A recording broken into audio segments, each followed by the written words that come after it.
A critical part of Edina's wastewater infrastructure is scheduled for replacement in the coming year. The installation of 2 replacement lift stations over the next year will help ensure that this infrastructure stays operational for decades to come. Edina TV has more on what a lift station does and why it's so important to our daily lives. We're out at lift station 6, and this is one of the 2 lift stations that we're rebuilding in the next year. But what is a sanitary lift station? Generally, our sewer flows by gravity all the way down to the river in St. Paul where it's treated. It flows via gravity to here, and then this station pumps it up the hill so that it can then flow again via gravity all the way to St. Paul. City staff listen to the concerns of the residents in the neighborhood, or rather, the concerns of their noses.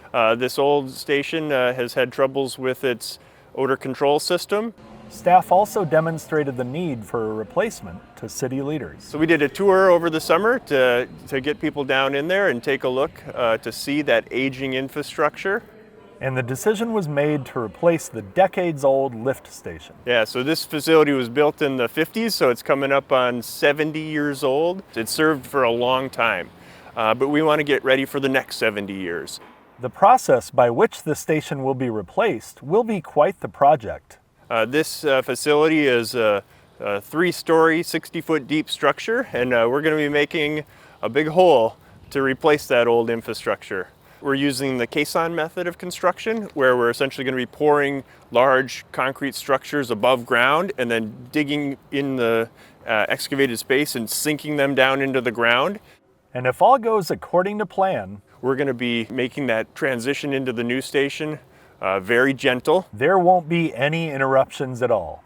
Except to the smell, that is. Any breathing that future station has to do, we want it to go through carbon filtration, and then we'll be ready on day 1 if there's any other smells to put in additional systems and barriers.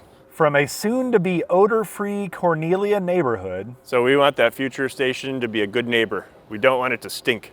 I'm Scott Denfeld, Edina TV. The final steps of the project, including site completion and landscaping, is scheduled to be completed in the spring of 2024.